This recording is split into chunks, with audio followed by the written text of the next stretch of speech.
ভালো জিনিসটা আল্লাহ রাস্তায় দান করতে হবে, ভালোটা। আমরা অনেকে যেটা করি, সবচেয়ে খারাপটা দান করি। ফর এন এক্সাম্পল, আমের বাগান আছে আপনার, তো আপনি ভাবলেন যে কিছু গরিবদেরকে দান করবেন। তো যেটা করে আমাদের দেশে সবচেয়ে পচা যেগুলো, ওইটার একটা বস্তা করে। ওইটা কেন? ওইটা দান করবে উনি।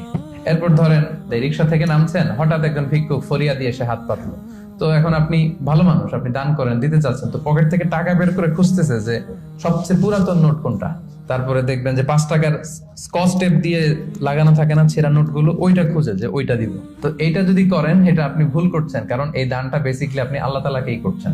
কিয়ামতের দিন আল্লাহ বলবে, আমার তুমি খাবার দিলা না, আমাকে পোশাক দিলা না, আমাকে সাহায্য করলা না। বনি আদম বলবে, আল্লাহ বলেন কি? আপনি খাবার চাইলে তো সারা দুনিয়ার সব দামি দামি খাবারের বস্তা আপনার কাছে এনে দিতাম, আপনি পোশাক চাইলে তো আমারটাই খুলে দিতাম।